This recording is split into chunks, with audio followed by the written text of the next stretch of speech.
Welcome to the Brewtiful Game. As always, I am Blake here with Ferris. Hola. And Ron. What's happening? And on tonight's episode, it's all about the World Cup, the 2020. Thank you for being on that because I almost just made the noise in my mouth. So thank you very much for that. You're welcome. That's right. The 2023 FIFA Women's World Cup has kicked off, and we're going to review the women's national team opening match this past Friday against Vietnam, in which they won 3-0. And then we'll have our patriot of the pork, our statesman of the steak, and our forefather of the fodder regale us with the latest beer news in Ron's Beer News. I feel like that's the most favorite thing that you write for every content. I love it. I giggled so much when I wrote the forefather of the fodder. I love it. I love it. And then, of course, we're going to end talking a little about Mbappe and Messi in the latest edition of the La Liga's Roundup. But first, our beer. You know, Ferris is on the sounds tonight. I noticed he got the La Liga just straight out the gate. Hey, I don't want to hear it. Okay. Excellent. Oh, it's on. It's on tonight. Excellent. Well, today's beer, I happened to be in Orlando last week, so I got to see these lovely gents. We didn't get to record a pod in person, but I got to drop off some beer in person. Because I have been talking about, I think, like a couple times now on the pod, I've had the Bearded Iris beer, Bearded Iris Brewing, and those dudes are in Tennessee, Nashville to be specific, is where they are located out of, and they are slowly becoming one of my favorite breweries. I like what they say. Pardon me. I know I've gone through this before, but their whole thing is like cultivating variety that drives us. They skew heavily toward IPAs, double IPAs, and pales. They say it seems like we don't cultivate much variety, but here's the thing. We're not looking to bombard you with a checklist of styles. Instead, we know that each hop and varietal of every intentionally selected ingredient contains a multitude of possibilities that can be deliberately unlocked and unleashed, then honed and hemmed into tightly construct a pint that's unapologetically itself, memorably composed, fun to drink every time, regardless of style. To us, that's variety worth craving, and that's what we bring to your table. And I love that because it's like we are totally do pretentious beers for normal people. It's like what that says to me. And you know, I've kind of fallen off of IPAs and double IPAs for a while. And then I just want to try these guys, and I have been back on them hardcore with them because they have a really great knack for making a double IPA not necessarily taste like one as far as some of its harshness or ABV content, at least on the flavor profile. The ABV is there. And that's what we're doing today. We are having the Queen Bee, the 2023 variety, a double IPA with bee foraged honey. Trust the buzz, it says. This elegant double IPA unifies a royal hop line and bee foraged honey for smooth tones of rich red fruits, mixed berries, and delicate sweetness. ABV is 8.2%. The hops are Cashmere, Centennial, Citra, Simcoe, and the other ingredients simply are the honey. Some of my favorites. ABV is going to be salty. Yeah, I don't know if this is on your guys' can. This is very weird, and I just kind of went into like a squirrel type thing as you were talking. I was looking at the can. At the bottom of my can, it says 55 burgers, 55 fries. Wait, at the bottom of your can? Oh, it does. Yeah. What's it say? I just feel wrong because I'm like, I don't know if you guys are going to believe me. Mine too. 55 burgers, 55 fries? What the hell does that mean? Well, now I'm on a quest. Like, what? It's because look, it was can 531.23. Okay, that makes sense. I don't know what that number is. Hold on. When I started typing. And above that, it says 55 burgers, 55 fries. Hold on. When I started typing, it immediately started getting a fill in a 55 burgers, 55 fries shirt. Is that like a restaurant? No, for you're everybody mean. at home. Here we For go, everybody guys. at home, the printing is like you would find on the Best Buy or Drink Buy date. That they kind of almost looks like a doc matrix. Yeah. I'm an printer idiot on the bottom. I know what this is. This is that Netflix show. It said Know Your Meme. You guys seen the one? I think you should leave with Tim Robinson. I mean, you see his meme a lot. You think, is that right? Or is that right? Whatever it is, like if I send it to you, guys will know it. He gets in a line, It's copy pasta derived from a skit on a Netflix comedy show. I think you should leave with Tim Robinson. It involves a pay it forward chain gone wrong. Like at Starbucks, you pay it forward with the coffee, and he tries to pay it forward. And it's just been like he orders 55 burgers, 55 fries, 55 tacos, 55 pies. So that lets you know how fresh. Now I got to know why they do this, because that's funny. Is that like here's to know how fresh it is. It's also a hip meme. Like, because that's hysterical. Yeah, if you guys look that up, the 55, it's been like, I've seen the sketch once, but I have seen the little blip of that, him asking for that over and over and over, get repeated constantly. Oh my God, that's amazing. It doesn't. It's just random. Sorry. Well done. I haven't seen this. It's from a Netflix show called I Think You Should Leave with Tim Robinson. Oh. Yeah, definitely watch that sketch because it's pretty funny and pokes fun at the whole like, hey, the person in front of you paid for your coffee. I'm like, do you want to do it? Well, what if the person behind me orders like 50 coffees? Like, what? Yeah, right. Like, right. So it's like a whole play on that. Gotcha. Excellent. We learned something. We learned a meme, guys. Do you feel old? Yep. I didn't need the meme though. Yeah. There you go. Okay, gents, shall we try this Queen Bee double IPA? Thanks for bringing it down, dude. Oh man, it smells heavenly as soon as it pops open. Looks like a double IPA. Nice haze. I nice whiff of hops and honey. Did you guys try one of theirs at your wedding, Ron? Did I bring one of these up in this company? I don't Not think this it was beer. Bearded Iris. I don't think it was either. Oh, I don't know that you had discovered them at that point. All right, well, I'm excited because I have not had one yet. Steer me wrong. Oh, look at the pour. The problem with their double Both IPAs had very good pours. is they're super drinkable, so you don't that 8 to 9% will go down real quick. Mm-hmm. It smells super citrusy. Get a little Yeah, it's honey. got that citrus hops with that just bit of sweetness for the honey portion. All right, gents, here we go. Cheers. Cheers. Cilantro. I got a little bit of foam on the first bite. That's the first quite drink. tasty. Oh, how Man. smooth. Everything they make is so good. That is really smooth. Wow. Got a lot of that hop just tied in, but they're all very I don't want to say muted hops, but very non overpowering. When mixed together, they mix together very, very well. It's more in the nose than anything. Yeah, it's not like that Stone. A lot of those aromas, yeah. It's not like that. But you still taste a good bit of that punch there, but it's very mellow.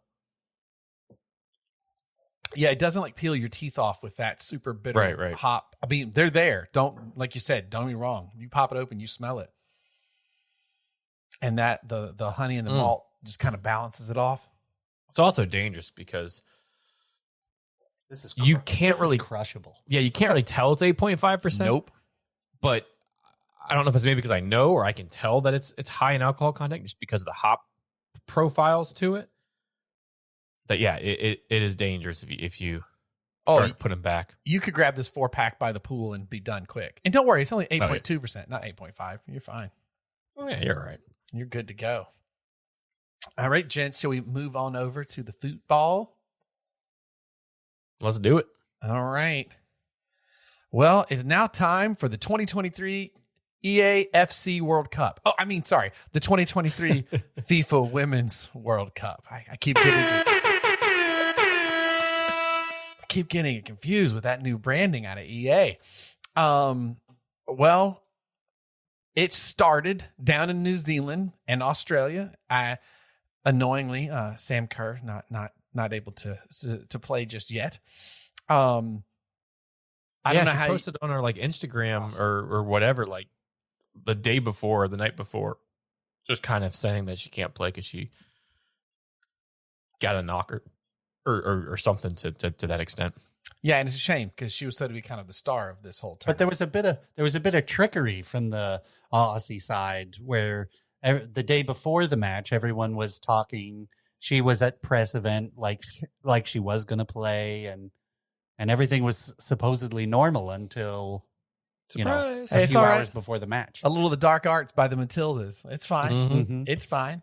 I don't know how you guys are doing. What is New Zealand and Australia? Is that 12 hours, 13 hours ahead of us? What's the time difference? I think it's 14. 14. Your guess is good as mine. Yeah, it Never is been. making the viewing a little hard, but boohoo when it's with us in next go round. They'll be dealing with this time difference, but here we are. Last week over in Australia and New Zealand, and in the early hours of Thursday morning here in the States, both host stations started off the tournament with shockers. It was good. It was a good kickoff to the whole tournament. First, it was New Zealand who got their first ever World Cup win in front of a home crowd at Eden Park against strong favorites Norway by the scoreline of 1-0. The lone goal in the 48th minute by Hannah Wilkinson ended up being more than enough, sending the 42,137 in attendance and many more across the host country into pure jubilation. That was awesome. And the reaction afterwards was fantastic. Oh, absolutely.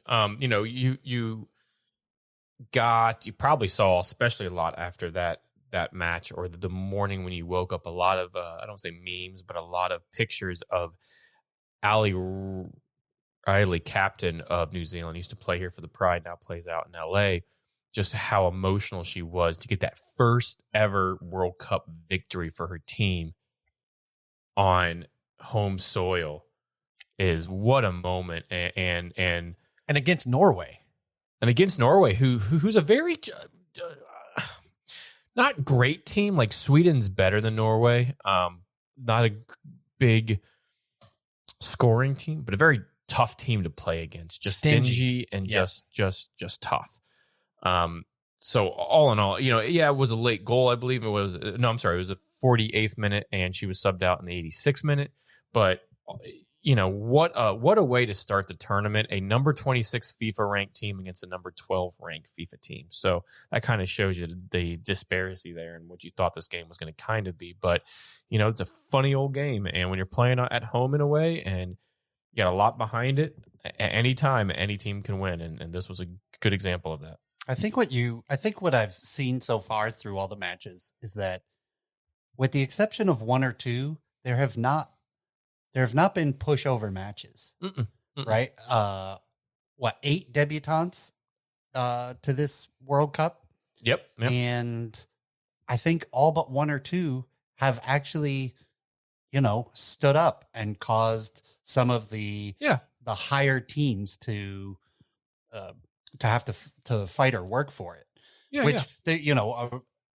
Before the World Cup started, when FIFA announced that it was going to open it up, and there was a lot of kind of complaining about the 8 teams you're going to bring into this are all going to be cannon fodder, and it's going to be 13-0 like 4 years ago when the U.S. blasted out Thailand. But like I said, you haven't really seen that so far. No, you saw that a little bit today, which we'll get into with some of the matches. One yesterday, I believe. But yeah, you're right. It's been good showings, and listen, the only way you're really going to build this game is by getting teams in other countries like this in that get behind their teams. We have teams like Morocco, Jamaica, Zambia that are in this that will help build the game in those countries. You saw what Morocco with the men's team did in the World Cup and how far they got. Now, the women's team is still fairly new and getting there, but you see just how it's starting to grow. And the numbers that are coming out of initial reports here from the States and just most attended and watched just around the world are on such a rise that they are by all accounts going to smash the records of what the last Women's World Cup was, which is what you want and what you hope for. And to sit there and come out kicking so strong, well, literally. And the whole response afterwards was literally like a fairy tale. I mean, that's like what you want out of the game. I mean, amazing kickoff. But I have to say about that, I feel like every time New Zealand wins a game, I should have to do a Gandalf quote for Lord of the Rings. Why not? Go ahead. It is not our part to We're not probably going to advance too much, so there you go. I'll only get a few of these. It is not our part to master all the tides of the world, but to do what is in us for the succor of those years wherein we are set, uprooting the evil in the fields that we know, so that those who live after may have clean earth to till. What weather shall they have is not ours to rule. Gandalf from Lord of the Rings, The Return of the King. I see you getting funny with the soundboard over I was trying to play the clap, and I don't remember which one it is. Let's try this one. Nope, no. That is, I should have known that. That's perfect, Gandalf. Nope. You Nope. Nope. You have to. I told you it was that one. Okay. You have to save the air horn for Gandalf for if they have a big win again for this "You shall not pass" speech. That's for that one. That's that one. Okay. Plays. So every time New Zealand kips on, I find another Gandalf quote. Fair enough. Shall we move over to the? I can do this for you, Ferris. Yeah, thank you. For that That other the other island that's just right nearby, slightly larger island. That old thing. So with only a few hours later, in front of a crowd of 75,784, Steph Catley's 52nd minute penalty conversion was also more than enough, as it saw the Aussies with a 1-0 win and secure all 3 points over Ireland. That was a fun match. Yeah, it Yeah. was. That was the highlights I was rewatching when you texted me about recording a pod. Gotcha. Yeah, for those of you, and Steph Catley, a former Pride player as well, now playing. I think she still plays for Arsenal, if I'm not mistaken. yes, Got to move over there. And a little bit different of a switch in terms of the FIFA rank. Australia's ranked number 10, Ireland 22. Their first tournament in a while, if I'm not mistaken. It's still a good win, but to be able to hang on with how early in the second half that pen was is a testament to these host nations and what Australia went in to do. Because neither of them are in the easiest of groups.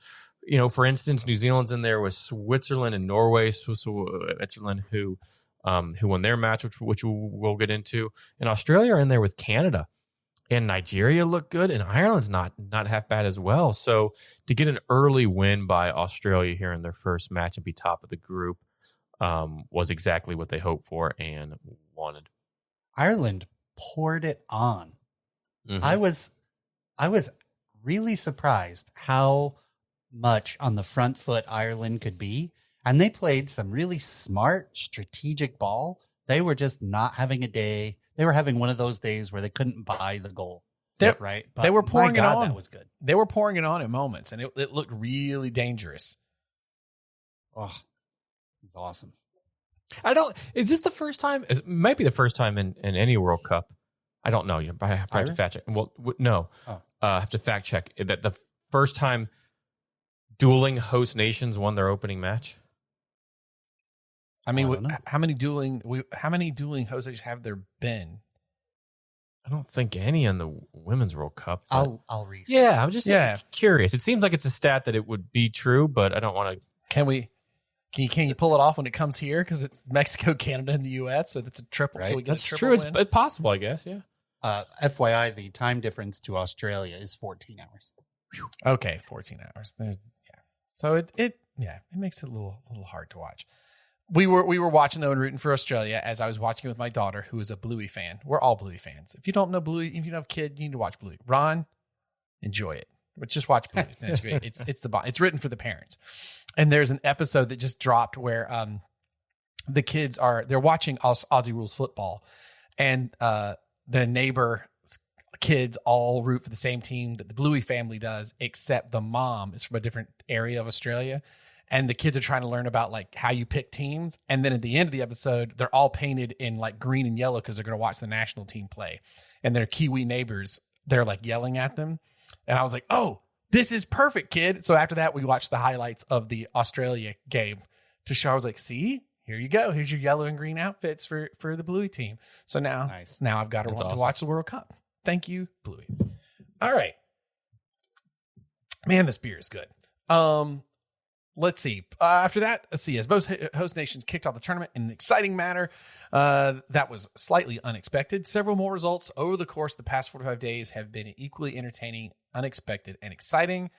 Today's we're recording on July 24th, so we actually have a few more games happening soon, right? That wraps this up.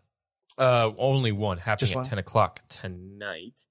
Other than that, all of the first round, first games and in the opening round are all complete. So now starting tomorrow at like 1:30 a.m., as we're recording this, the second round of games will take place. So the last match is Colombia, South Korea. Yep, at 10 o'clock Eastern Standard Time. So for the rest of the results so far for this group stage was Nigeria holding Canada to a 0-0 draw, the Swiss beating the Philippines 2-0, Spain handing it to Costa Rica 3-0. God, Spain looked dangerous. Spain looked dangerous. They have just a style of play that you just love to watch. The intricate passing, really good speed, great on the counter, very strategic. Oh, they look so good. Yeah, it's just they're in there with Japan, so they'll probably be the first two that come out. But Spain's technically FIFA ranked better than Japan. Japan has won the World Cup before. They're ranked 11. Spain ranked number 6 in the world right now. Sneaky. They could do some damage here. Ron, we were watching that in Pennsylvania on ESPN3, streamed through the Xbox 360 or 1 at the time. Is that how we watched the Japan and U.S. final in the World Cup up in Lidditz, PA. Yeah. Ooh, good old ESPN3, where you could also watch some Aussie Rules football. Speaking of Aussie Rules football. Aussie. Oi. Let's see, where did I leave off? Speaking of Japan, they trounced Zambia 5-0. England edging Haiti by 1-0, courtesy of a Georgia Stanway penalty. Denmark. Real quick, Blake, before you go on for that, England, high hopes coming into this tournament, what they've done in terms of the Euros and various accolades that they've had over the past year and a half or so, really high hopes. Hit with some brutal injuries, kind of similar to the U.S., but not quite as dire, where our reserves our backups are a little bit more deep than what England have. But Georgia Stanway, who plays for Bayern, converted that pen, is a goal scorer for them in that midfield. They have some talent. Where they're going to lack is against a much tougher team than Haiti, trying to repel other teams' offense and really keep them out of the goal. If a great goalkeeper who plays for United, Ari Earps, but that defense, yes, Bronze is back. It just, you don't quite have exactly the England team that they would have hoped to come to this tournament. But they got 3 points in their first game, and I'm sure they're wanting to build from that going forward. Will the England's women's team fall under the same proverb or proverbial saying that the English men's team does? And that is, what is the difference between T and the English national football team? One knows how to stay in a cup. They might, because some of those injuries are brutal. They should get out of the group though, with Denmark, China, and Haiti. And that it's just, will they advance? I think, will they advance after that? Especially with teams like Spain, Germany, and here Japan. That's going to be a little bit Sweden. Absolutely, it's going to be a little bit tougher, I feel like. Well, and you mentioned Denmark. They beat China 1-0. Netherlands beat Portugal 1-0. Jamaica holding powerhouse France to a 0-0 result. Big result. Another big result. Another team plagued with injury. But Jamaica's plagued with injury and a lot of turmoil behind France at the moment. Who is it? Is it Renard is their head coach now? Mm-hmm. If I'm not mistaken, amongst some allocations and a lot of stuff that have been going on. Don't know the full details, but their program has been in a mess, similar to how their men's program was several years back prior to winning the World Cup a few years back. Still number 5th in the world. Jamaica, though, ranked 43rd in the world, first time in the World Cup, and they get a 0-0 result against France. That is probably the biggest shocker so far in my eyes of a result. No. It's not their first. No. It's their first point in the World Cup, but they have That's what it was. That's what it was. They've played one previous tournament. Yes, that's correct. So, and did not score any points. So, yeah, huge draw for them against a huge powerhouse. Sweden edges past South Africa 2-1. And then today, some big results from Brazil and Germany, which saw Brazil beating Panama 4-0 with a hat trick from Ari Borges. And Germany absolutely handing it to Morocco by a scoreline of 6-0. Finally, it was Italy with the late goal by substitute Cristina Guarelli, which then earned them a 1-0 win over Argentina.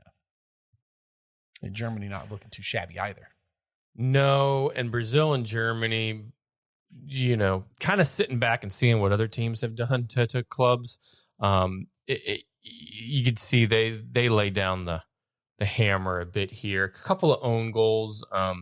Morocco, probably one of the worst ranked in this at number 72 in the world, where Germany's ranked number 2 in the world.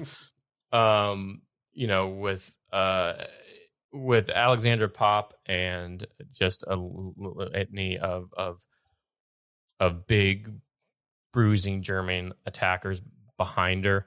They kind of just had their day and definitely laid down a mark, where Brazil a little bit more, that Joga Bonita style of keeping it on the floor and good passing and some flips and tricks and that sort of thing. Ranked 8th in the world, hat trick there, some good substitutions, a litany of attack. They were on the front foot from almost the moment of. Excuse me. Speaking of a substitution, officially getting her 6th World Cup appearance, Marta, as one of the substitutes that came on for Brazil. Yep, in the 75th, yeah. Freaking amazing. They're going to be dangerous playing Panama, 52 in the world. So both those, you expect them to win. They definitely not only won, but did it in the style that you would expect just even the world ranks, the caliber of teams to do. And Italy in there, keep an eye on them. I think they're going to be sneaky. I don't know if they are necessarily going to, take the tournament by the horns and really cause waves, but they're sitting there in a group with South Africa and Argentina, who they just beat, and Sweden. They get out in that number two spot. I think they could do some damage. I really do, because let's see, they would play one. So they would probably play the U.S. Italy's a kind of team that could frustrate the U.S. similar to what a Sweden can. So that's where I think if they that first match coming out of the group, if they do finish second in the group, and if the U.S. do finish first in the group, if Italy do end up getting a result from the U.S. game, they could cause some havoc there. So just a team to keep an eye on.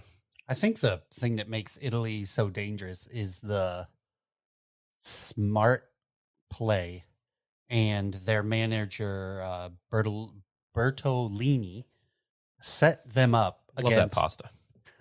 Set them up against Argentina really well with a style of man marking, and when they weren't able to man mark, they were placing people in front of and behind of the most difficult Argentinian players, so that when that aerial ball came in, they were there for that second ball or the 50-50 ball and could immediately pressure it, as opposed to kind of playing a more zonal style. And that really tied Argentina up. So I agree with you. They could be really sneaky. And they're really good at following through on the tactics that are put out against various teams. And good substitutions. And to your point of that game management, Guarelli was an 87th minute sub who got the goal. Right. So good game management there. And like I said, who knows? For me, they are a dark horse in like the truest sense of they could just sit there and do some damage, but would have to really take down some giants in order to cause those waves. But I think they have the potential to do it. The bad thing about Italy is they are more or less a kind of a one-trick pony. Yeah. Right? So if you can halt that one person, there's not a lot. You can tame them for a vast majority of the game. Yeah. Right. And I think that's something with, we'll get to this with the U.S. conversation, but that's something that Julie Ertz could end up handling, right? By really playing that tough physical defense she's known for, reading the plays, putting herself inside the passing lanes. But man, what a great Italy team to come out and give you a little swat in the mouth. Exactly. You talked about the Italian team being very sneaky, and I heard in my head favorite Italian-American actor, John Turturro. Do you remember the movie Mr. Deeds, where he played the butler? I'm very sneaky. Oh, yeah. Very, very sneaky. That's all I can think about when you said the Italians were very sneaky with John Turturro. Although I think he was playing a Spanish guy in that movie. Spain, not bad either. So he's covering the gamut. So like we said, one more match tonight, the 24th, between Columbus and South Korea at 10 p.m. That'll complete the first round matches in this year's Women's World Cup. Now, you didn't hear us mention the U.S. Women's National Team and all of that. Well, actually, we did because Ferris and Ron started talking about the U.S. Women's National Team a little bit. So Ron didn't read ahead. It's called a segue. Yeah. And so there's our segue. So the U.S. Women's National Team, last Friday night, our U.S. women kicked off the campaign in pursuit of what would be their 5th World Cup. In addition, and if done, would be their 3rd World Cup in a row, thus becoming the first women's team to ever do that. On the night, the U.S. defeated first-time nation in the World Cup, Vietnam, by a scoreline of 3-0, a brace by young starlet Sophia Smith, with goals in the 14th minute and 45th minute with extra time, 7th minute of extra time, saw the holding Cup winners lead at half by a 2-0 scoreline. Despite the penalty miss from Alex Morgan in the 45th minute of play, nonetheless, and with the match as a whole mainly at the feet of the U.S., new captain Lindsey Horan added a third to the tally in the 77th minute with a lovely strike as she came in from the top of the box. There we go, gents. What's your overall thoughts? We kind of talked about the other teams a little bit, so I guess we kind of just looking at the U.S. here. Solid game. Not what you probably expect when Ron referred to the 30-0 Thailand game or whatever that game was, ages ago, 16 or whatever. With some of these teams like Brazil and some of them beating ranked teams by 6-7-0. Vietnam ranked 32, so not the worst. U.S. obviously ranked number 1. Interesting here. Sophia Smith looks bright. Morgan, as we said, missed the pen. Her shooting boots just weren't on the day. Played a wonderful assist though for Sophia Smith on that first goal. So a lot of positives to take away. Interesting lineup. I was going back and forth with Caitlin and Tony this as we watched the first game, as Savannah Ello got her first start ever for the women's team, and all of the 2 call-ups that she's had a decent game. I will say had a decent game, distributed the ball well, played solid. Haran pushed forward a lot. You got her forward in this game a good bit, which is good. Rodman looked bright. Sophia Smith. Morgan looked bright, but not her greatest games. Germer Ertz okay at the back. Same with Dunn and Fox. Subs in Rapinoe, Lavelle, Thompson didn't quite change the game the way that we would have thought, all with fairly low grades. Thompson only a 6.3, Rose Lavelle 6.7, Rapinoe 6.5. Missed some chances there between them. Just not the best substitutions in terms of what you want to bring in to change the game and tack on a few more goals. So that was a bit disappointing. O'Hara and Huerta did, they came in at the back there and didn't really get a grade because they came in the 84th minute, but held it down. Nonetheless, clean sheet, 3 points, 3 goals. Move on to the Netherlands, which would be a much tougher opponent coming up here on Wednesday night at 9:00 Eastern Standard Time. So letter grade. B- for me. B-. Okay. Yeah. B-. Blake, thoughts? letter grade? I was going to say a B plus. We know how good the team can be in tournaments past when they've started a little like, wait a minute, they're not looking as gelled. They just continued to get better and better and better as it progressed. So now, again, what did you say? Vietnam was ranked 32nd?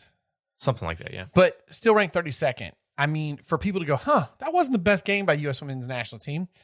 But they win 3-0. They have 28 shots, 7 on target, 66% possession, 79% pass accuracy. Yeah. The possession percentage, you know, you look at who was it? Was it Brazil's game earlier or Germany's game? Like 75%. Or maybe it was England's. I don't know. Much higher possession. Now, 66% with 3 goals opposed to England's 1, something to be said for there, and possession stats, not everything, but not quite the most dominating of performances. It never felt like the U.S. were going to lose, but you never felt like you were overly confident they would keep a clean sheet. I do think they will get better as the tournament goes on, but on this game alone, that's why I gave them my grade. What's yours, Ron? So I think overall, I'm with Blake on the B plus side of life. I feel like most of the possession that they did not have was Vietnam going north or going east-west with the ball, meaning up and down that back line 40, 50 times throughout, and never really produced a lot of threat out of it. So, you know, there's a school of thought in many different soccer teams where you can have the ball as much as you want on your half of the field. You're not threatening me. Sure. Yeah. So I think the U.S., as Blake has already said, grows into tournaments when they don't have a solid start. Julie Ertz being in the back line, as we briefly mentioned earlier, is a little bit of a surprise to me. I really thought she was going to be that kind of holding midfielder. She's deadly. No Sauer Brennan there, though, so that's Right. where that's going to be. That's where I was headed. Yeah. She's deadly with set piece goals. So putting her in the team makes absolute sense. But I didn't really think that she was going to take a defensive role. I really figured that, God, who's the other defender? Germa? Yes, Germa. Thank you. I really thought they were going to give Germa the start there and put Ertz in there. Yeah, I know. She was given the start. But they shifted over and put Ertz in there. Ertz, of course, solid. I've always liked her in the defensive role. I think it's smart to put her there. But I think, like you said, the U.S. kind of revs up into some of these tournaments. And even though Alex had probably one of the more poor... That terrible pen, takes on a pen that I've seen in a long time. Yeah, not a good pen. She pulls herself out of that. She doesn't sit and dwell on those things. Do it now early on, piss her off, and she'll come out strong next go around. You know what I mean? And Alex is immense of a goal scorer as she is. She's not a good pen taker. We saw her here in the Pride of Bunch, and she had some quite poor pens. I was actually surprised she would. I mean, I guess, you know, they were up 2-0, but I was kind of surprised she was going to take the penalty. I agree. I thought she was going to. Captain, Haran's, you know, her and Haran both named captains, so Haran will always be captain if they're both in it together, and then if one gets subbed, then Alex would be captain. But, you know, they need to get their act together quick because they have the Dutch coming up, who are ranked, I think, like 9th or somewhere in the world. And then they have Portugal ranked number 21, who gave the Dutch a little something. You don't want to come out second in this group. You want to know why? You come out second in this group, you have the potential to play the first team out of Group G, which is who? Hope Solo's favorite, Sweden. Sweden have always had a way of hanging around, right? And they've always pissing the U.S. off. Yeah, they're ranked 3rd in the world, by the way. They've always been able to just, you know, kind of nag at the U.S. quite some time. You would much rather want to play Italy coming out of that group, assuming that table stays the same and this table stays the same, than you would coming out second and playing Sweden. Both not an easy route in my opinion, but Sweden just tends to have our numbers, and you got to get first out of this group. But judging on Portugal's display, they stood up pretty hard. Yeah, that's why so those guys aren't going to be. In fact, I'd probably rather be the Netherlands in this situation, right? Because you played Portugal, you beat them. Now you're going to play the U.S. If you draw the U.S., and then you come back to play Vietnam, you're in good spot. You're in a great spot. You're in a good spot, and there's no pressure necessarily on you because you're in a group with the number one ranked team in the world, in the U.S. So yeah, you're right. Getting that first game out of the way, getting a win, then playing the hardest team in the group second. If you get a result out of that, you roll into that next game, and as long as you do what you're supposed to do in that game, you're sitting good in the group. So yeah, not the easiest group here from the U.S., and they have to be careful. No, I would probably say. Let's see, what's the group of death? I just hate that whole U.S. construct. Yeah, and I don't know if that's really been said in this tournament. What would be your guys' group of death if you were to have one? Let me put my groups back up. That's a tough one. I think it's actually spread out pretty group well. E or Group F. Honestly, it's probably Group F for me. Yeah, but I think it's spread out a lot better than it has been. I think in so the too. past. But Group F holds Brazil, France, Jamaica, Panama. Brazil, France are nothing. They're two of the best teams in the world. USA, Portugal, Vietnam, all teams in the top 35. Now, based on those opening games, I'd say Japan and Spain in Group C. I saw that one too. Yeah, you're right. I think you're right though, Blake. Very nicely spread out between all of them. But yeah, the group or the US could be in the toughest group if you're talking ranks in FIFA. There's no team higher than 32. Where if you go to the Japan-Spain group, Zambia is ranked 77th. So if you're adding up totalities, I venture a guess that U.S. might be in the AKA group of death just based on ranks of where they're at in the, So it is the group FIFA. of death. It might be. Yeah. Group of death. I don't know if you gents, before we wrap talking about U.S. Women's National Team, did you get a info on the ratings? Because I have those for you. Oh, please. Go for it.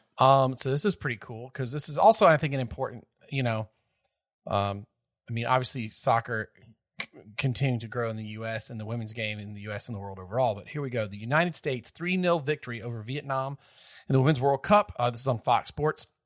They drew 6.26 million viewers, making it the most watched soccer telecast in the U.S.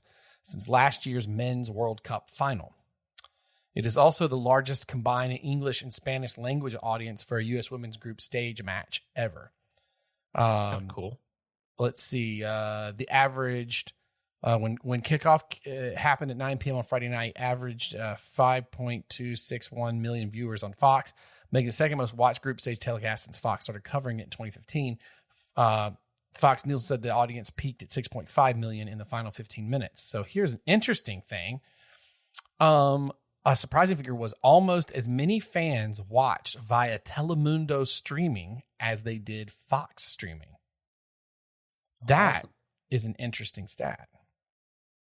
I can tell you that's how I've been watching it because I actually don't have Fox. I was about to say, yeah, I think on pure accessibility, Telemundo's in most cable packages. I believe it's on Peacock. Peacock, right? Peacock. Yeah, on our platform. Yeah, so there's. And Peacock's cheap. If you like soccer, Peacock's and you don't cheap. necessarily need audio for a soccer game when you think about it. In fact, you can mute a game and watch it. But the Spanish commentary is quite good if you get a chance to. You may not always know what they're saying, but it flows well and how they talk of the game. The only thing when I'm watching Telemundo, I have to mute the audio. The goals? Because I cannot stand the 4-minute Goal. Yeah, I know that, yeah. Well, Ron, some of us just have dead souls. And apparently that's you in this group. How can you not enjoy a good goal call? I can't handle it. The guy takes a breath between them. Oh my God, it drives me nuts. Goal. Ferris, we're gonna unbeknownst add that to one of the sound drops in our board. Yes, we are. Andreas Cantor, right? Is it? Yeah, Is that the guy's name that does it? Drives me insane. His son's doing it now too, if I'm not mistaken.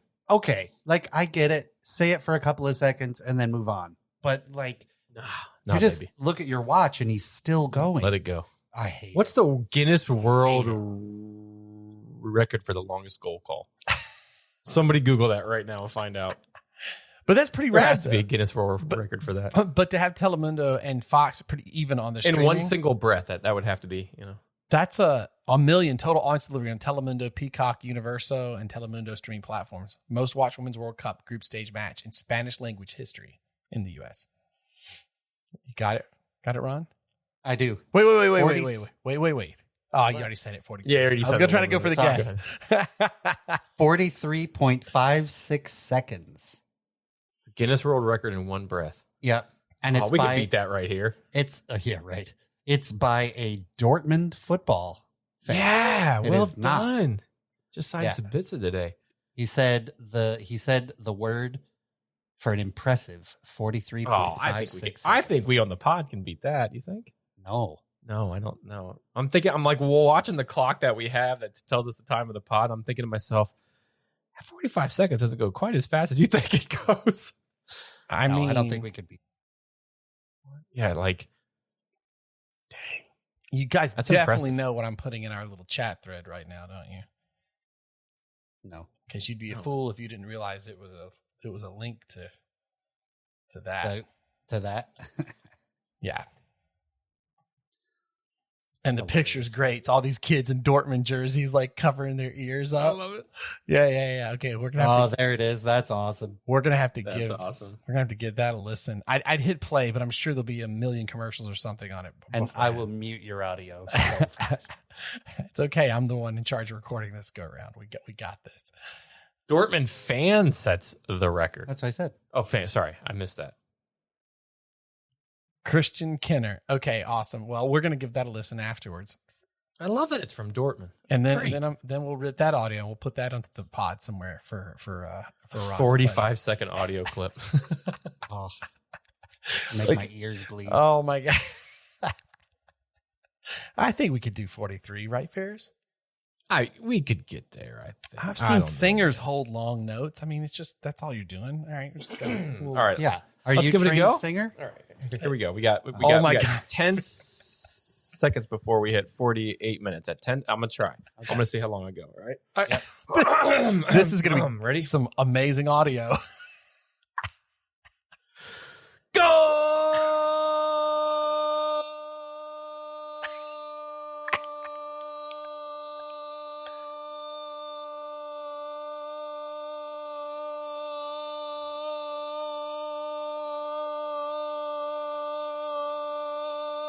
Amazing.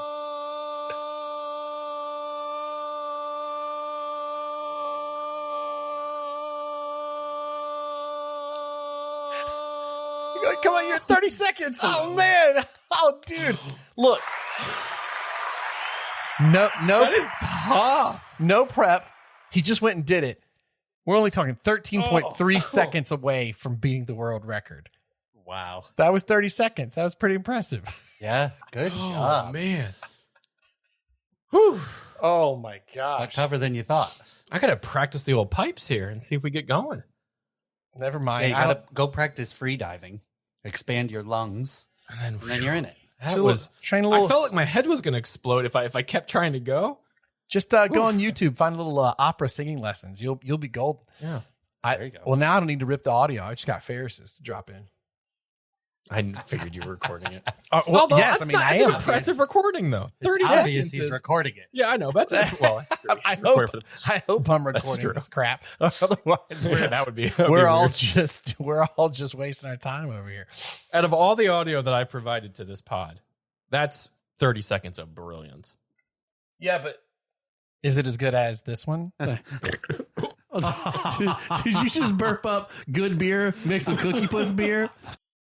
I used a different part of my stomach region for that one. And your other classic. That one still makes my ears wet. Yep. And the other classic is Holy Cookie Puss. I'll never get old. Never get old. It's Blake's laugh that makes that clip.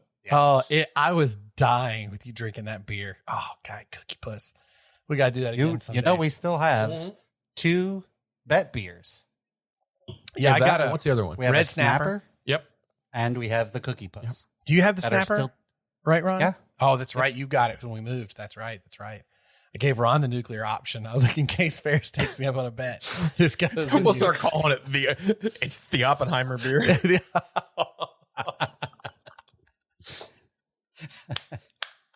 Got a Cillian Murphy, this guy. Okay, I love it. Yes. Love it. Yes. Oh, we're so relevant. We got a 55 burgers meme and we got Oppenheimer up in here. We just got to get a barbecue. Yeah, next thing we need is a little Barbie. I'm sure it'll come here soon. Oh my God, that was amazing. Oh, I wrote it down. 48th minute, Ferris's goal. I'm saving that one. Good 30 seconds. Congratulations. That was impressive. Yeah. As soon as you took the first breath, I was like, I think he's gonna actually go for a while because you didn't like go. No, you didn't like throw it all out. No, you like, have to. Yeah. Yeah. That was impressive. Well done, Thank Ferris. Well, with that goal, does that get us to halftime to Ron's beer news? I think it is time for the old beer news. So I have 3 interesting stories for our beer news pleasure on this here pod. First up, guys, the Bud Light saga continues. Ooh. So Bud Light is in ongoing hot water over the Dylan Mulvaney ad campaign. Crazy Americans have harassed and attacked AB InBev employees for going to work. They've assaulted truck drivers for driving the beer from the factory and to the distributor, and from the distributor to the local stores. They've broken into beer distribution warehouses and beer stores to ransack them and destroy all the Bud Light. What the hell is wrong with people? I was gonna say, I mean, that's all just totally normal, right? God, I know. It's freaking ridiculous. So, guess what clown throws his hat into the ad campaign ring to beat up on AB InBev? Florida Governor Ron DeSantis. I had 2 bets. That was one of them. He is hinting at legal action against Bud Light's parent company AB InBev for the beer brand's promotion with the TikTok star. In an interview on Thursday with Fox News, DeSantis said that the Florida Pension Fund contained over $50 million worth of Anheuser-Busch shares. Bud Light's decision to team up with Mulvaney was followed by a sales slump, and as a result, the state's pension fund has suffered the collateral damage, according to the 2024 presidential candidate. When you start he is quoted as saying, when you start pursuing a political agenda at the expense of your shareholders, that's not just impacting very wealthy people. It impacts hardworking people who were firefighters, police officers, and teachers. And it could be something that leads to a derivative lawsuit filed on behalf of the shareholders of the Florida Pension Fund, because at the end of the day, there's got to be penalties for when you put business aside to focus on your social agenda at the expense of hardworking people. Further, But DeSantis, wait, there's more. Yeah. He Oh, said, yeah. like, DeSantis did not say how much the pension fund lost from its Anheuser-Busch investment, but he did send a letter to Florida's State Board of Administration, which manages the pension fund, asking the staff to review how much AB InBev's conduct has impacted and continues to impact the value of the SBA's InBev holdings.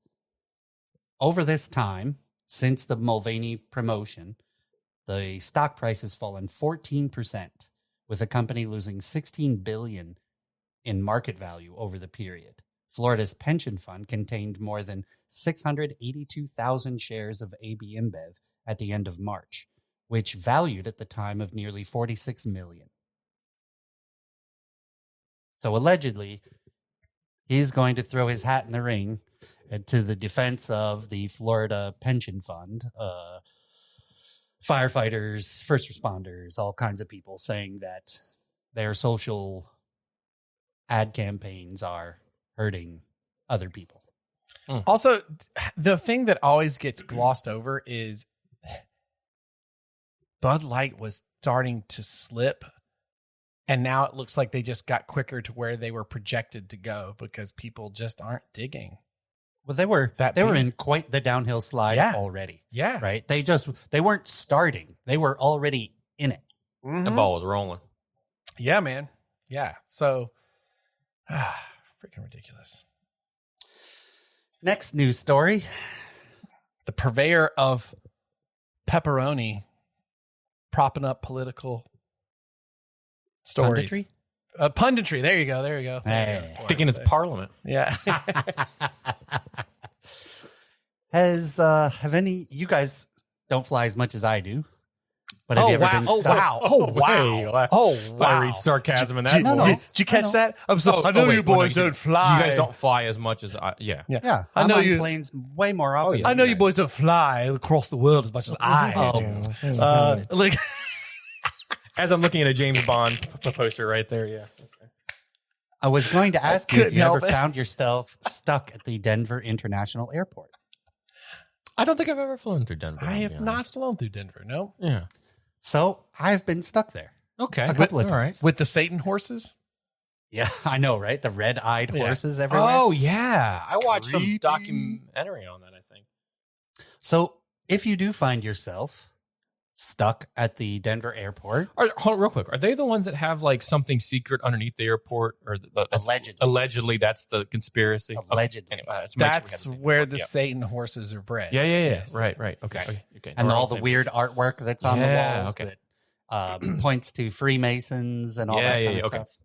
We are up to speed. So the next time you are in the Denver airport, either waiting on a delayed flight or going to a flight in general, I have something you can do to make your time much better. You can beer crawl the Denver airport. So the airport offers one of the most unique beer crawls with 8 local brewery outposts within a short tram ride of each other. 8 breweries. You have to leave the airport.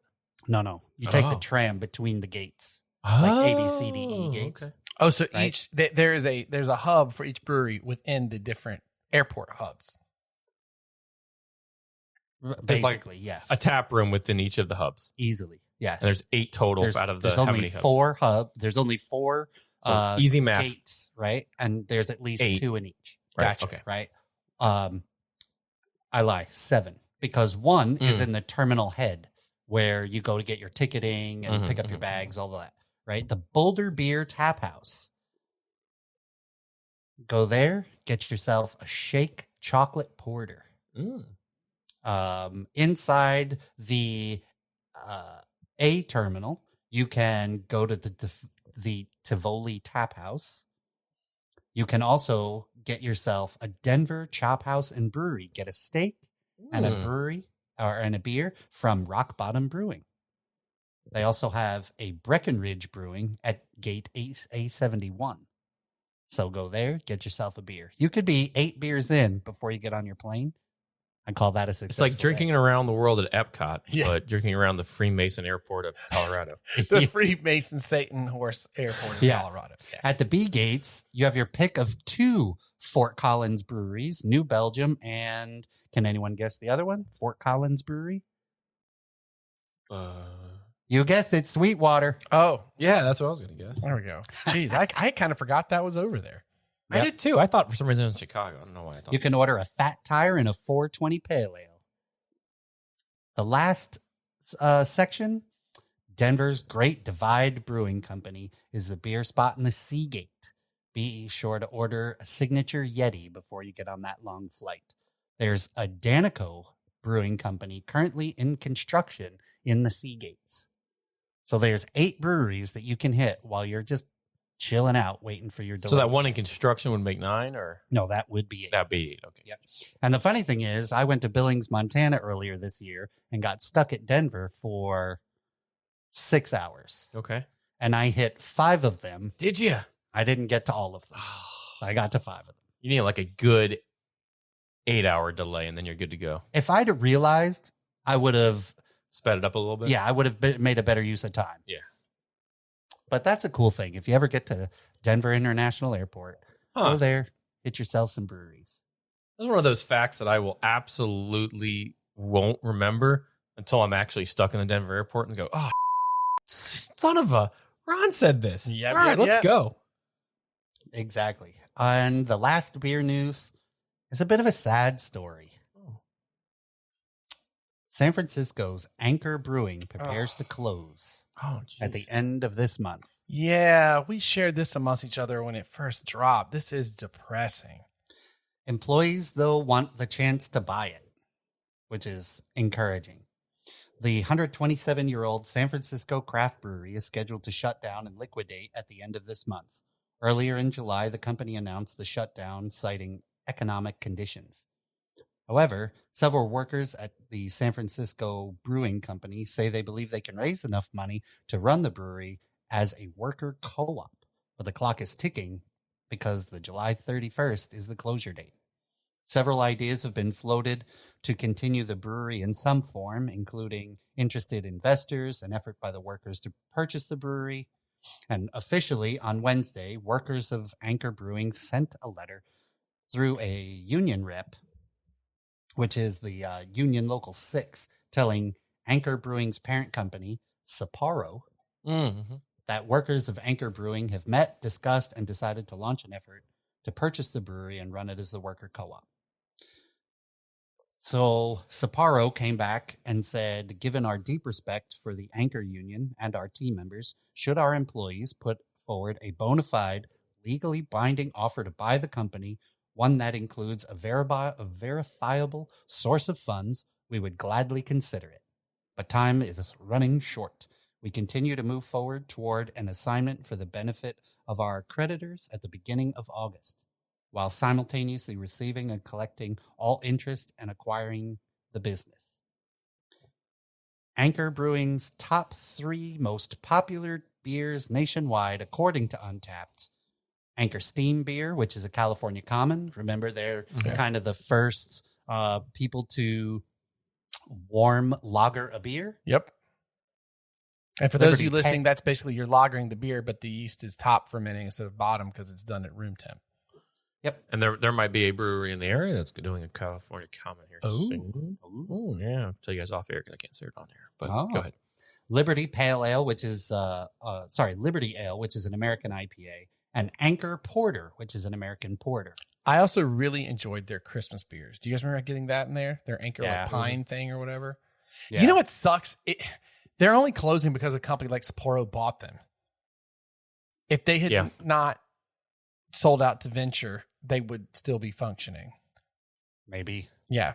So, gentlemen, I have been canvassing Central Florida, and I have what is likely the last can or the last bottle of Anchor Steam Beer in Central Florida. Fucking cool. That's pretty rad.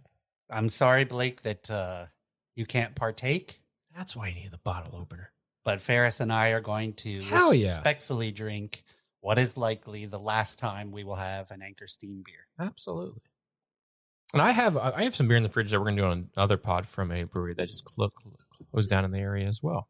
Not quite as esteemed as Anchor Brewing, but pour yourself some, sir. Thank you. Fresh glass to your right. Man, when Ron shows up to record at your house, he brings 1896. I hope they can pull this off. That would be amazing. If anyone rich listens to our pod, just go do them a quick loan. Get those funds verified. Make it happen. A little heavy-handed there. What? So that might have been a little... That's all right. I got a little heavy-handed there. I got to drive anyway. That's about poured out the last bit. All right, Ferris. Cheers to Anchor Steam for 127 years of whip-ass beer. Yeah. Hope everybody there can pull it off. Really, really do. Sláinte.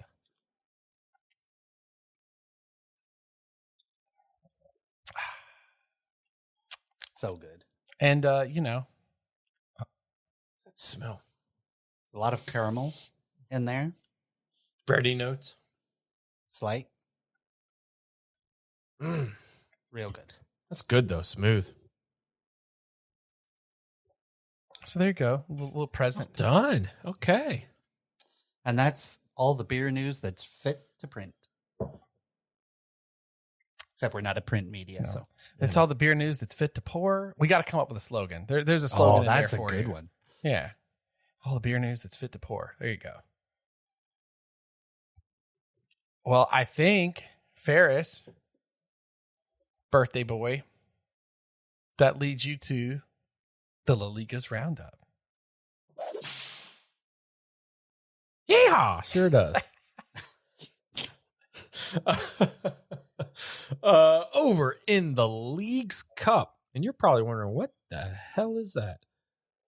Well, if you head over to leaguescup.com/about then you'll find out the full details. But essentially, in a short version, it's a brand new World Cup-esque style tournament sanctioned by CONCACAF, where the MLS, all teams in the MLS, and all the teams in Liga MX down in Mexico, and seemingly Apple TV Plus, because it seems like they probably got a lot of funding from them, and it's on there. They have money left Anyways. over from after spending all that on Messi? That's Yeah, I'm wild. sure it was a part of it, because this is the first year they've ever done this.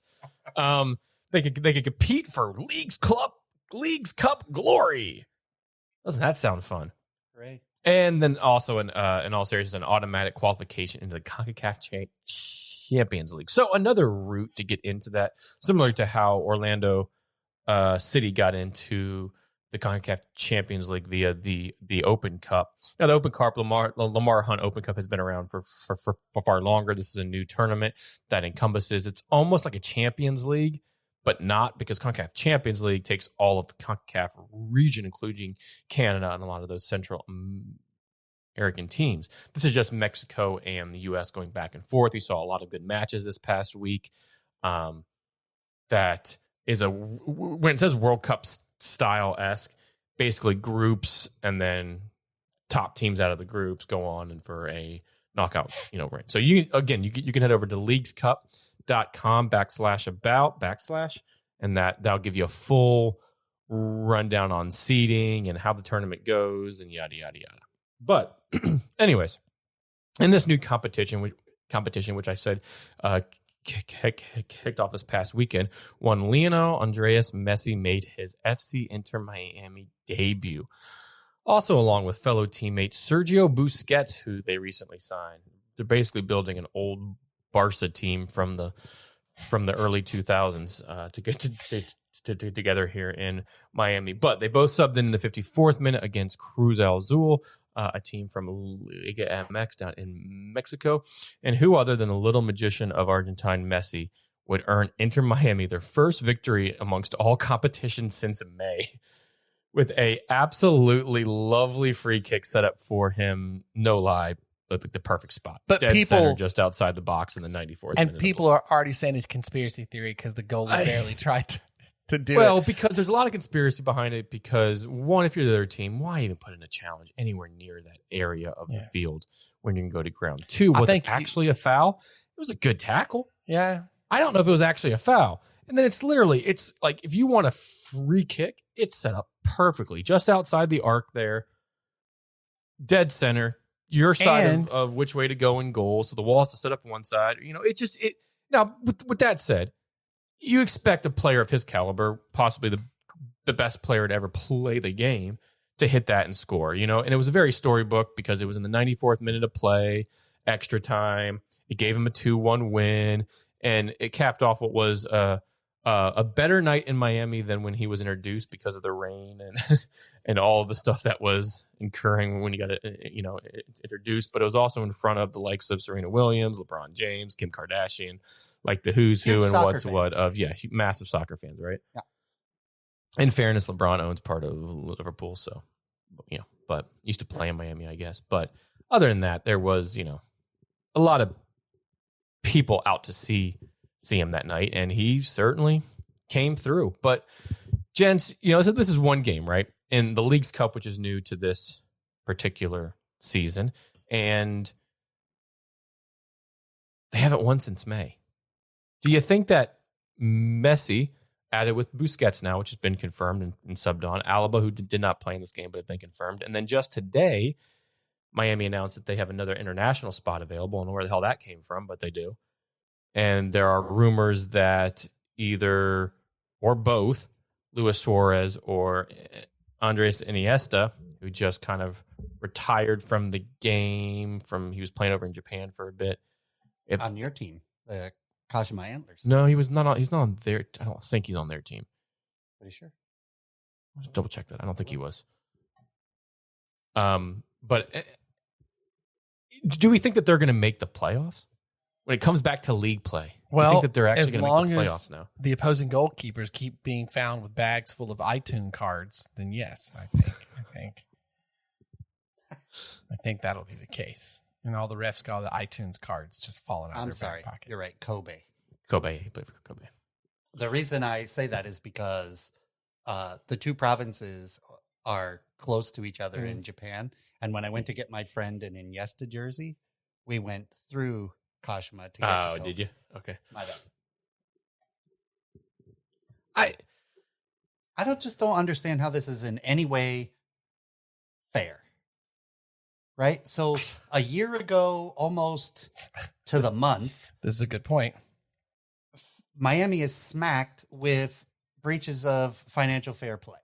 For the Blaze Matuidi signing that he's no longer there and only played like a handful of games. And the Messi deal is messy because the MLS is paying for part of his salary. Inter Miami is paying for part of his salary. Apple TV is paying for part of his salary. And Adidas is paying for part of his salary. How is that in any way fair to any of the other MLS teams? By the way, the league hit up all the other teams to pitch in money to get him here.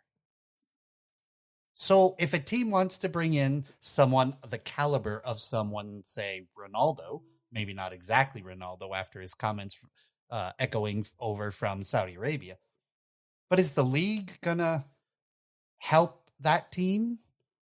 Your answer is yes if that team is LA Galaxy or LAFC. Yes. I just don't understand how this is fair. And where did all of a sudden they come up with a new international spot? Right? Like this is all really good for the MLS in the respect of the money it's bringing in, which is probably the reason why people are looking the other way, allegedly. The amount of fans it's going to put eyeballs on MLS and butts in the stadium to watch Messi. I get all that. It's smart for them to do. But is this all really like through the league's actual rules and regulations? No one's talking about this because everybody wants Messi around. Here's my thing. If you we're going to mention this site here in a bit called frontofficesports.com with something else that we'll talk about here in a second. But my thing is this, and what they're alluding to is that, profit sharing agreements between Messi and the MLS with sponsors Apple and Adidas. If you allow it for Miami and Real Salt Lake or Minnesota United FC or Vancouver Whitecaps, or name any other team in the MLS that's not Galaxy, LAFC, or Seattle, want this, do something similar, right? Say for Ronaldo wants to come, Kevin De Bruyne down the line. Who knows? You throw out any Mbappe. kind of big Mbappe. We'll get to him here in a second. Wants to come. Will a similar type deal be okay? Now, I think part of it here is Apple's new deal with MLS. Apple probably went into this deal hoping that the MLS would kick off with viewership much better than what they have been seeing already behind a paywall. And with Messi there, that paywall, my guess is we'll see numbers at the end of August that will show that paywall and people have paid much more for the subscription just to watch him play. Isn't there now a Messi subscription? Did you see that? Probably. I'm not even kidding. Okay, keep going. I think you're right. Now, he was already an Adidas athlete, which is a big help, right? So Adidas probably fronting a lot of this to help, bring him as Adidas as a sponsor of the MLS and the league as a whole. That's why you see only Adidas kits for the MLS. But if you do it for Miami, you got to do it for everybody else. If you're going to make new rules, those new rules have to be consistent with everybody else, right? Like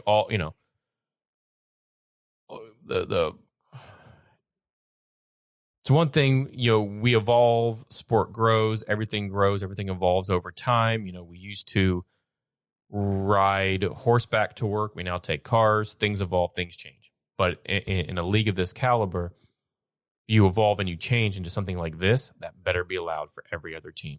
Because who knows when Philadelphia Union get an influx of cash and a new ownership, and they want to bring in the next big name that is considered one of the best in the game at the time. Will they be allowed to do something similar? Will Apple pitch in? Will Adidas pitch in? Will other sponsors similar to that pitch in? It better be allowed. I get it. The MLS may have to sanction that for validity of where those funds are coming from, but it better be allowed. Because right now, people that aren't Miami fans, hello, 3 sitting right here, and many other fans across the league, probably, cool that he's here and you want to see him, but are wondering, how the hell do they pull this off? Because of the way the league is set up, the TAM, the GAM, the single entity league, the international spots, the DP spots, the discovery. Yeah, who had discovery rights on Messi? Right. How did they pull this off?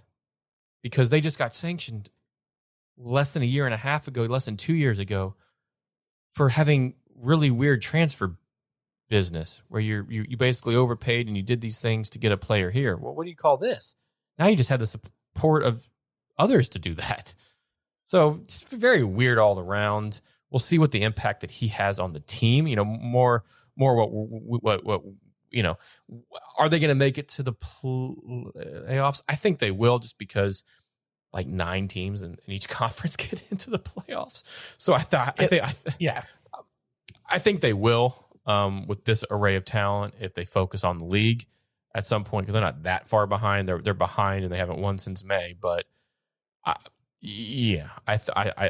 think they will. But we'll see how this all plays out. So far, that first few pages are looking very, very good, especially with the page that was turned after Friday night. Can I read you something from ESPN? Absolutely. So ESPN says the deal, unique in its structure, raises interesting questions about the revenue splits for superstar athletes and this cascading impact on media rights negotiations. According to Sportico, Messi's 2.5-year deal with Inter Miami is worth up to $150 million total from salary, signing bonuses, and equity in the team. There is an option for ownership, for partial ownership in Inter Miami, will not be subsidized as it was for David Beckham in 2007, who purchased an MLS team for a discounted price of $25 million. That's why he could, afford to sit on that and have stadium problems and all that other stuff. None of that includes revenue sharing agreements with Adidas and Apple and others, quote, others.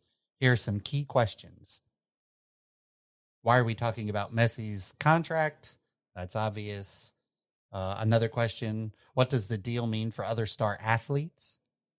And this is really ringing some alarm bells, according to the ESPN staff. And then the list goes on and on. What about Apple MLS sign the future of live sports programming?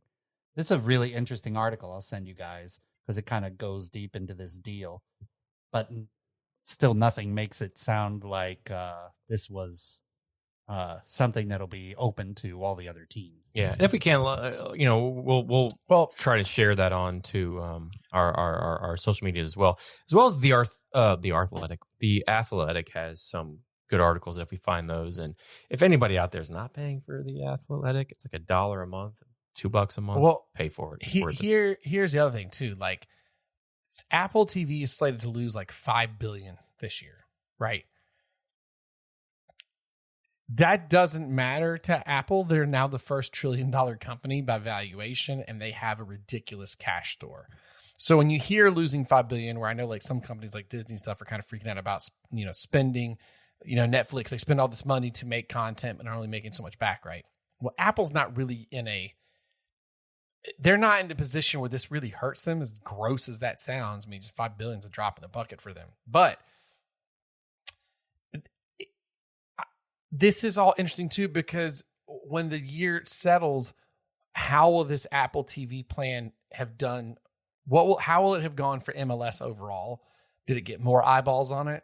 I suspect it got less eyeballs on MLS when it's all said and done. Even with the Messi effect? Yes, because it's another subscription. If the Messi effect were on Fox TV, as much as I'm all pro, like cut the cord, and I'm happy to do that, I think if it were on normal Fox television, I think that would have been a much bigger rating situation, casual watchers than right now. The MLS package to me is going to draw hardcore MLS fans at the price point that it is. If it were included in your Apple TV price, different. But it's not. It's on top of your subscription, or it's a separate subscription if you don't subscribe to them. Right. Or you could be a season ticket holder and get it for free. And you can get free, right. Yeah, but that doesn't get more eyeballs on it, because in theory, those people already have eyeballs on the MLS, right? Exactly. So you're not really growing. And that's my question. Like, you want to grow viewership. This is a 10-year deal. Look, I mean, I'm recording to you from an Apple computer wearing an Apple Watch with an Apple phone next to me and my iPad and thing. I love Apple. Yeah, I mean, we have like 7 Apple products here. So, I mean, like, I kind of hate them that I like them so much. They frustrate me that their stuff is expensive, but I like their stuff, so I get it. That all being said, I forget sometimes I have Apple TV. And like, there's a couple of like once like Ted Lasso drops off, you're like, oh, right. Is there anything on there? It's not like a go-to for me. I mean, Ted Lasso was a thing that pulled people to, and I just don't know.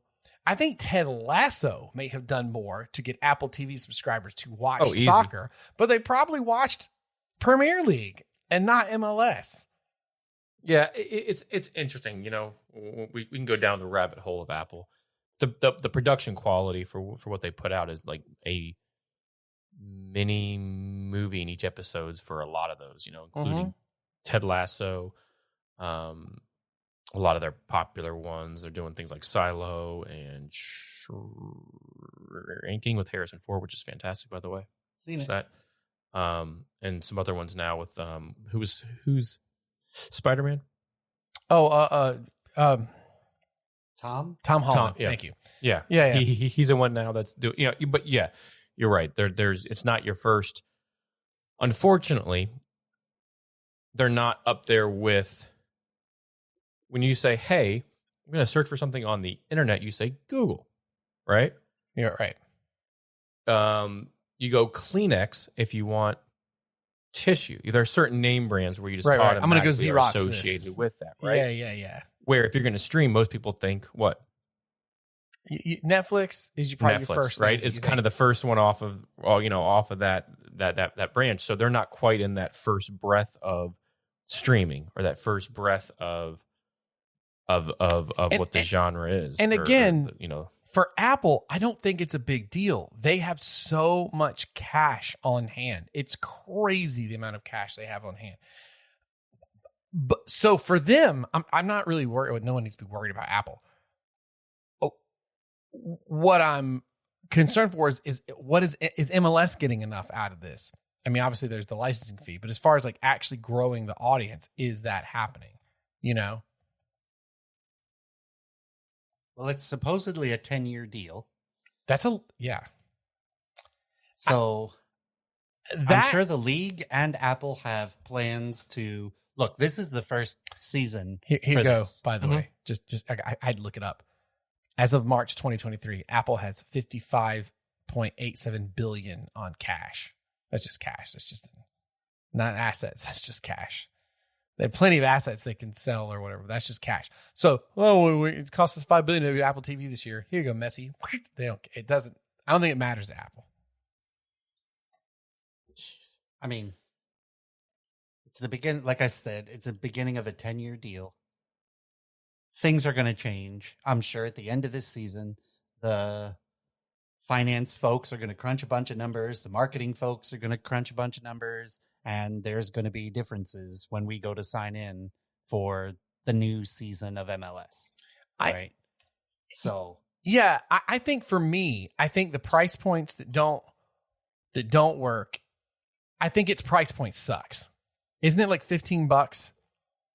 The added on for MLS? Yeah. $78 for the whole season. Yeah, but I think they lowered it. Because we're also halfway through the season, but I think they lowered it recently. But so you already had Apple TV Plus, then you're good. But also for us, you have to pay on top of Apple TV. If you have Apple TV correct. Plus, it's not included. That's like $5 a month or whatever. So then you have to pay Ron and I, on top of it. With MLS season ticket holders, you got it for free. Right. Now, who knows if they'll do that in years to come? I hope they still do. But yeah, that sucks. Right now, it's $49 a season. If you're a subscriber, right? No, straight. Okay. Because you don't need to be an Apple TV subscriber to have the MLS pass. Okay, two but separate things. You get a discount if you're a subscriber. Correct. Okay, so what's that? What does that work out to a month? I'm working on. It says the season pass is $99 yearly. Where do you see $49? Is that the discount they're doing right now? Yes. Yeah. Like if you go to Apple that's what TV, it started off doing. If you go to Apple TV right now and say on Apple TV Originals that you want the season pass, it's $49 for the rest of the season. That's because the rest of the season, right? Correct. Yes. So and then renews at full season price in 2024. So which will be $99 for the year, $15 a month, or $99 a year. Correct. For the year, with the annual rate amounting to a $21 discount compared to the monthly rate. So you get it. So, but here's to me is the problem. Peacock is $6 a month. I don't get all the Premier League games, but you get a bunch of the Premier League games, and you get all the replays, and you get a bunch of content. Paramount, it's $5, $6 a month. You get the Champions League. I just at $15 a month pre-discount, that MLS package to me is way too steep. If it were included in your MLS or in your Apple TV subscription, I think it would change the amount of eyeballs on it. Because again, Peacock is $6 a month. But at 15, I just don't. Yeah. MLS is not okay. Would I pay $15 a month for all of the? If you Peacock said, look, it's $6 a month, but at 15, you could get every Premier League game. I'd pay the $15 a month in a heartbeat. MLS is not. They're not at that spot yet. They're at the spot where they need to be cheap enough for people to. Well, and I think that's part of the problem, though, right? Yes. Apple is at that spot where they can do it. MLS is not. Yes. So you try to now merge the two, and you're kind of seeing, well, it's not quite playing off the way we do, but we might have a little bit of an out here with bringing in the greatest player of all time, or perceived there, to maybe boost everything up and kind of pull. We may have overthought this a little too much out of the thing. So. It's ridiculous. It's wild, but it's nowhere near ridiculous as to what Saudi Arabia is doing right now. Oh, that's a good segue. Speaking of Apple's got $55 billion on cash. They just valued at $1 trillion. None of that matters. Once you move, I was listening to Freakonomics podcast. Shout out to NPR about, Ron, you would love, I think I sent you one about the cursing, the history of you did. Okay. They have another one about and it's like a four episode part about stealing art that's stolen, and then how you get that back, or art that's illegally on, and how they work to get it back. And this one guy from New York, and he's great. I want a TV show him because he's I'm gonna go get this. I'm gonna get this painting, man. And he doesn't sound like a guy that goes to art museums. He's this detective from New York.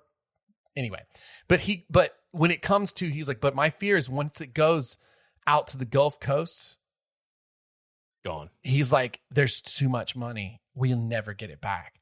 So most of the time what he's fighting is any black market art or artifacts or like stuff that was like stolen through colonization getting out to like Saudi Arabia and stuff. He's like, once that happens, you cannot do it because he goes, I don't think people understand that these are literally people that just go, oh, I want a thing, so I just buy it and I just get it because money is almost limitless. Irrelevant. It doesn't mean anything. He's like, so we can't get it back. And then that's what leads you to the summer saga. Of Kylian Mbappe. Yeah.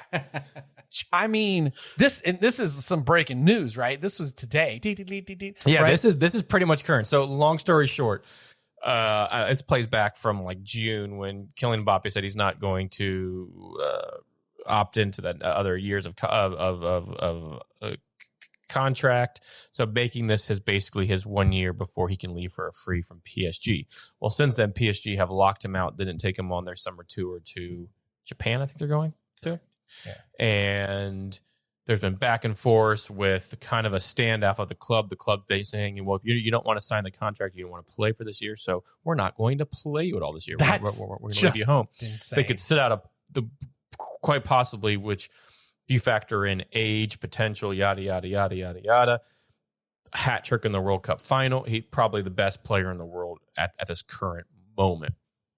You can argue Messi, you can argue Ronaldo, but I think, in my opinion, Mbappe is the best player in the world at the current moment, based on all the factors. Anyways, he gets it out an entire year. Well,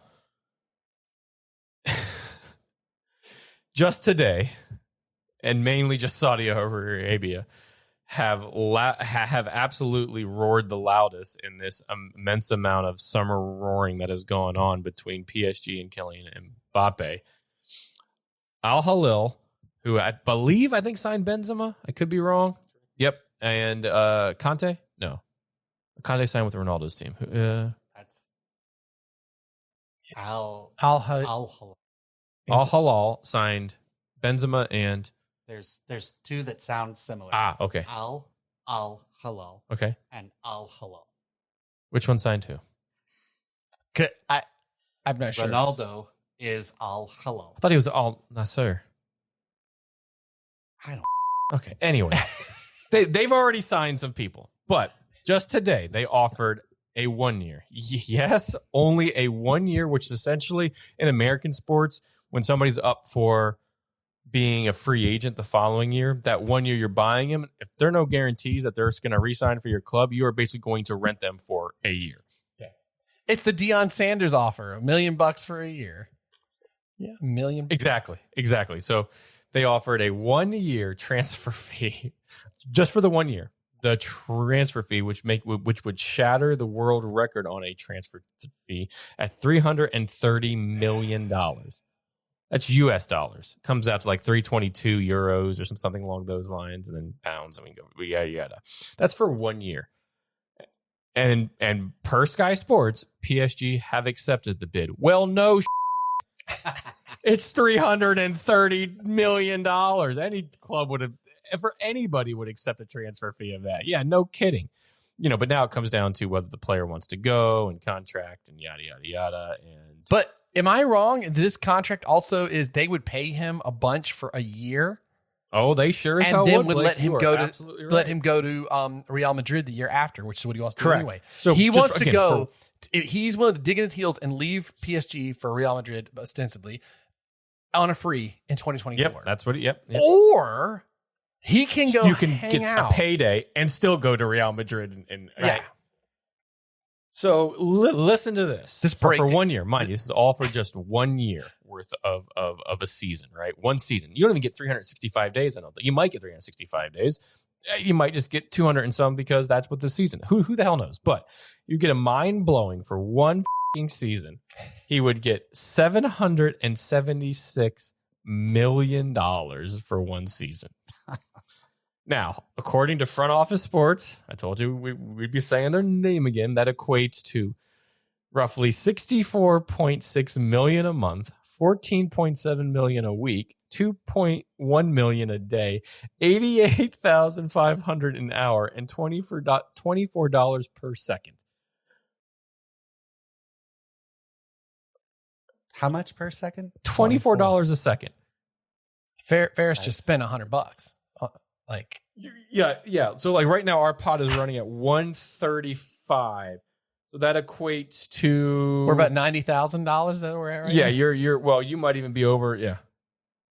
Wow. Holy mackerel. I mean, so that is so insane. And he has said he's had no intention. But if you really were like FU PSG, I want to leave and I want to play, why not take $1 billion to go practice for a year? Right? Because even if you break both your legs, you got $1 billion. Which team is this again? Al Hilal. All Hilals. HILAL. That team signed Chelsea defensive player Koulibaly. Oh, that's who they signed. Yeah. So real quick, because this is kind of the year of Saudi Arabia. Right, and we talked about them a little bit on our last pod and all the transfers. I just don't remember which teams they went to. Well, I mean, don't forget, these are the people personally financing Chelsea's next season. Sports washing brought to you by Saudi Arabia. Karim Benzema from Real Madrid to Al Ittihad. That's the same as Man City sponsor. Right. N'Golo Kante from Chelsea to Al Ittihad. Ruben Neves from Wolverhampton Wanderers to Al Hilal. Same one as Mbappe. So a Wolves player could be playing with the best player in the world here in a little bit. Yep. Ruben Neves. Edouard Mendy goes to Al Ali. Okay. Stevie G. Oh yeah, he goes to coach Al Ettifaq. What'd you call me? Yes. And then Brozovic from Inter Milan to Al Nasser. Jota from Celtic to Al Ittihad. Roberto Firmino from Liverpool to Al Ali. Let's see. Seko Fofana to Al Nasser. And then there's talks ongoing for Kylian Mbappe, Neymar, Hakim Ziyech, Bernardo Silva, Saul, Wilfred Zaha, Buffon. Zaha's going to Turkey now. That was kind of announced today. Jordan Henderson, Fabinho, Alan. Fabinho may not be able to go because his dog breed is not. I kid you not. Right. Yeah, I heard that. Alex Tellez, Riyad Mahrez. He just went. Yeah, he left United. He's going there. Marco Silva. So there is a boatload of players already going, deals done, Well, and then there's a lot of rumors. And here's the thing. We're not going to go totally geopolitical on this, but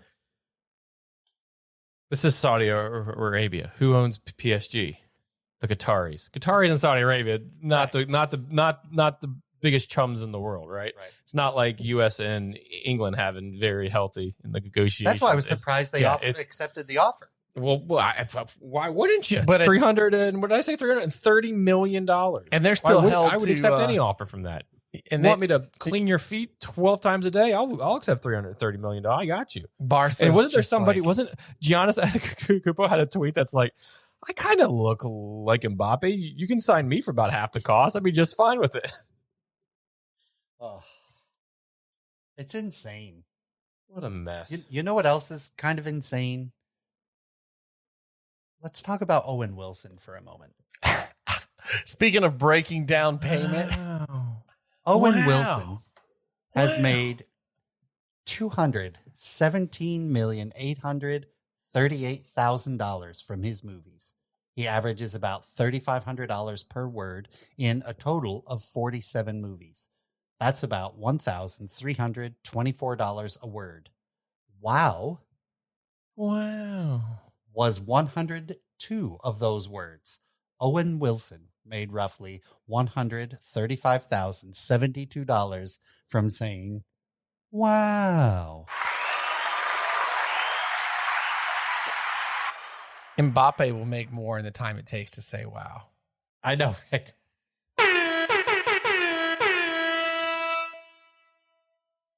That's just ridiculous money. That's Mbappe make more than that in like half a day. It has to stop him. How Right? like I mean, like an hour. Well, an hour. $24 a second. He'll make more than that in less than 2 hours. I know Holy he mackerel. was not necessarily keen, but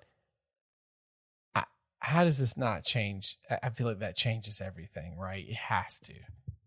I don't You'd see ha- how it You can't. have to think about it, especially the whole you can be gone in a year. Stay if you want. We'll do another deal for you, but like, good. Go there, play for one season. You would never have to work in 15 lifetimes ever again if you wanted to. You could play for free the game for the rest of your life and still be more well off than. But that's what I'm saying. This is money that you can't comprehend. They'll just do it. Mind blowing. Someone's kid's playing Mbappe on FIFA and is like, come on, get him, Dad. Right? Yeah. Okay, so here's the ultimate question. Ferris, you first. Yeah. Does he go? Yes or no?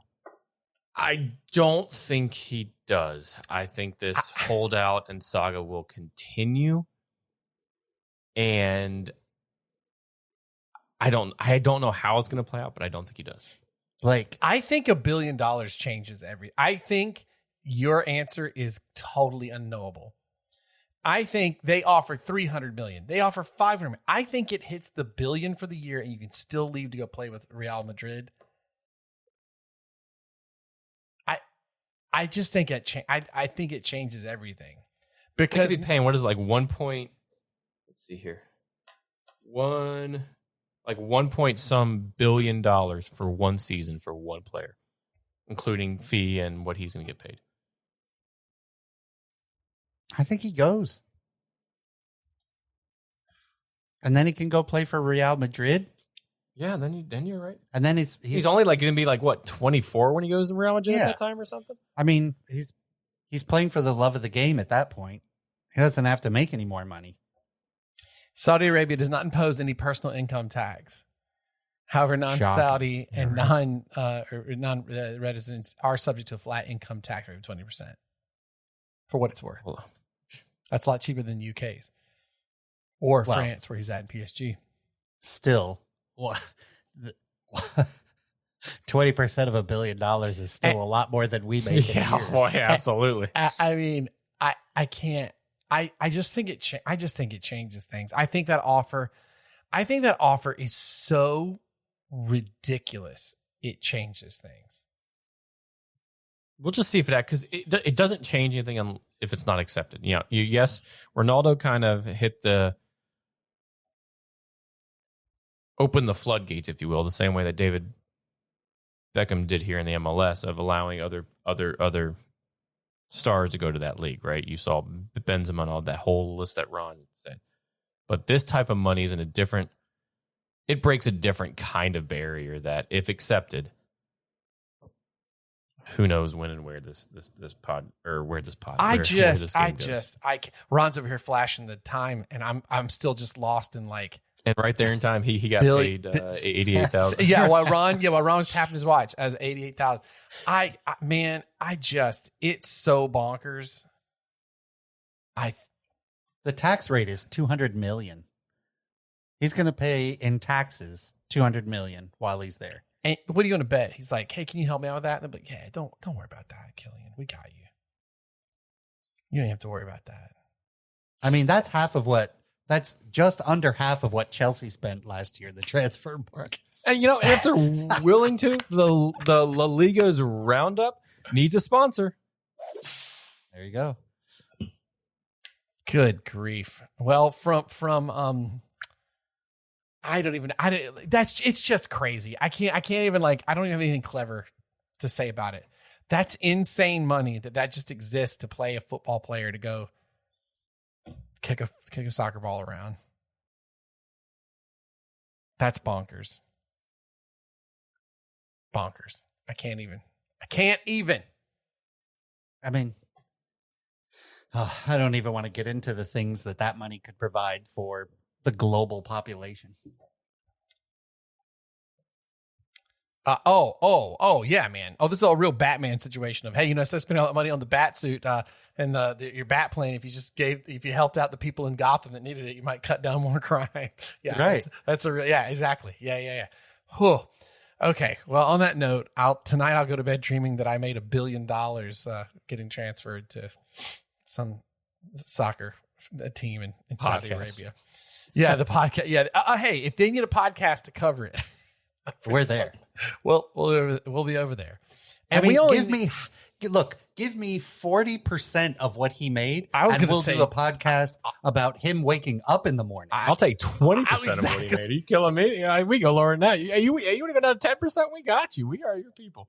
Yeah, exactly. Oh, God.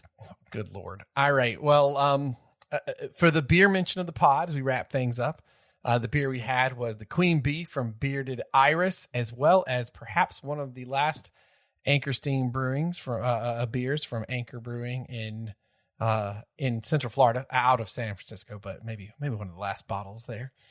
Ferris, do you have a Zlatan quote for us? Of course I do. Good. In referencing after humiliating Liverpool, Stephen Henchos, I don't know if I'm saying that name right, but he said, first, I went left, he did too. Then I went right, he did too. Then I went left again, and he went to buy a hot dog. That's awesome. Well, if you enjoyed the Brewtiful Game, please leave us a review on your podcast app. Share us, tell your friends and family about us. And speaking of the great lion of football, Ferris, Zlatan, why do lions only mate in the summer? I don't know. Because the pride comes before the fall. Wow. That's good. That's good. There you go. Every now and then I can actually make them tie into something that somebody else has said. Yes, you can. All right, gents. And if you do leave us a review, I forgot to say, let us know, and we'll get some fun in the mail out to you. Gents, it was good to see you last week. Happy birthday, Ferris. Thank you. And Ron, good luck on your future adventures. Thanks. 6 days and counting. I know the little one is due in 6 days. Yeah. In theory. So Ferris and I could be on our own for the next pod. We'll see what's going to happen. Who knows? And we're doing this kind of every few weeks in the summer. Yeah. We'll see what's going on. Is slowly splattering in. Well, gents, it was good to see you last week. Love the beer. Cherish the game. The Brewtiful Game.